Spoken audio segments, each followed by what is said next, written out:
This will be my final Pacific Northwest map video, but this is more of an artist rendition of things that would be commonly going on the ground.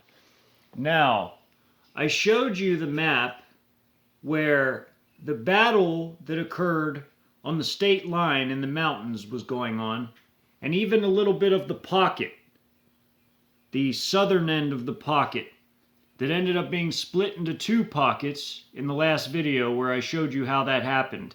How the PAP proceeded north and the National Militia Forces of China, the paramilitary forces, proceeded south and linked up right about here.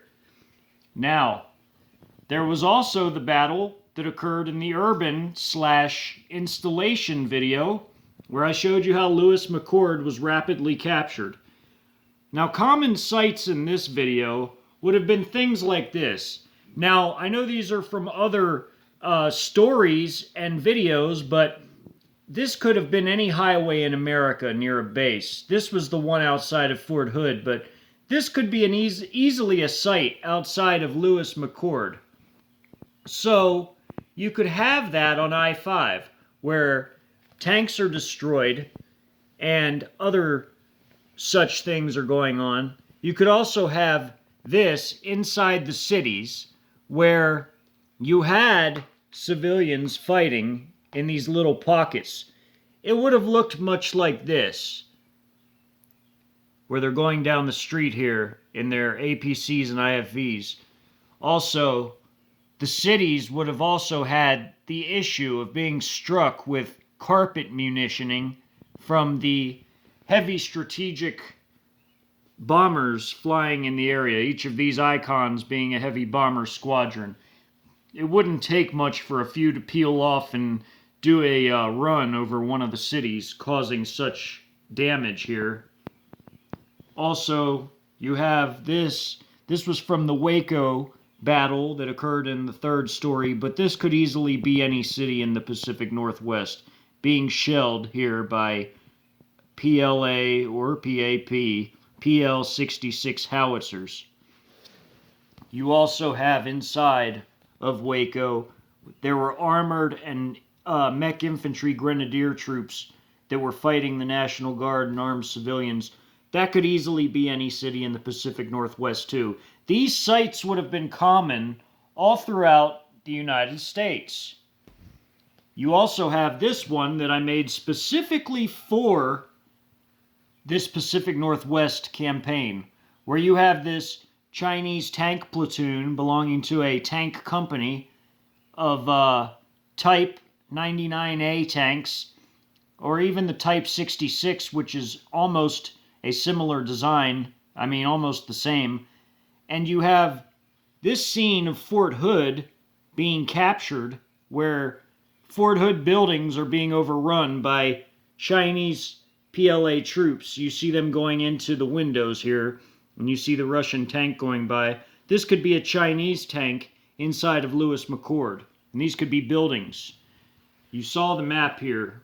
Now, the logistics, all along the major invasion routes, you would have CCP regime properties, like this farm here, where it's a bit fortified with sandbag machine gun emplacements for guarding it, and you would have connexes and barns stuffed to the brim full of supplies, fuel, food, munitions, armaments, guns even, extra guns, parts for vehicles, parts for weapons, MREs, water, fuel in drums, the whole 9 yards, tools, everything you would need for maintenance. You would have it all in these CCP regime-owned properties along the major invasion routes as such. Also, here, I made a very large picture of a battle in the mountains. Here you can see there are armed Americans on a cliff that are overlooking a road in a valley, in a mountain valley. And you can see these Su-34s, ground attack aircrafts, flying in and dropping their payloads. These could have been 500-pound ordnances. And also you have artillery striking higher up in the mountains, raking the mountainside with artillery fire. These would be common sights. You see Americans down here on these hilly terrain overlooking the road here. You see a wedge formation of Chinese PAP forces, mech infantry grenadiers. You see one laying down with his light machine gun laying suppressive fire, and others firing an RPG here. You have the rest firing their assault rifles. You have the leading spearhead of a tank column coming down, along with a mechanized infantry grenadier column of APCs, and surely IFVs with them as well. But you would have things like this. You would have large battles like this occurring. I'll pan out a little bit so you can see an even bigger rendition of it. There you have the Su-24 that just did a run, swooped down, dropped its payload, kicked on those burners, afterburners, taken off into the air.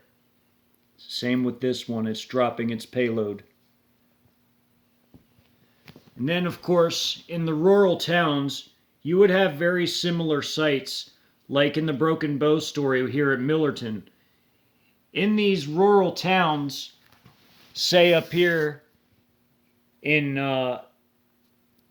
Bozeman, you would have things like this going on, easily.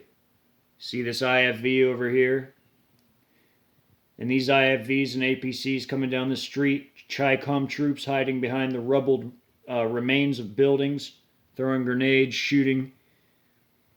See this guy's using an ATV with a HJ-8 missile tube attached to it, firing one off.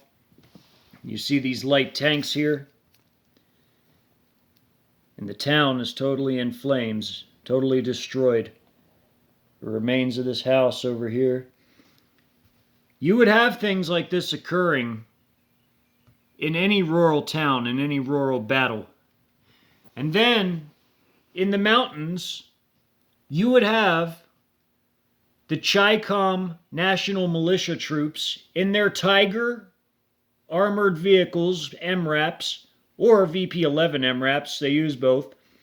You would have them coming up these mountain roads before disembarking their squads to do foot infantry missions on foot to clear the mountains of armed civilians or anybody opposing the invasion up in these mountains.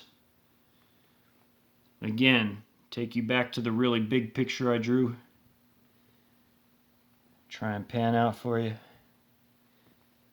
See all the destruction in the valley. See these tank shells impacting.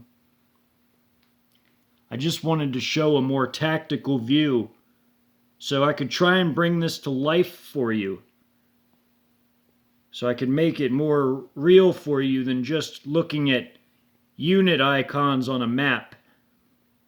These are the types of things that would be occurring easily.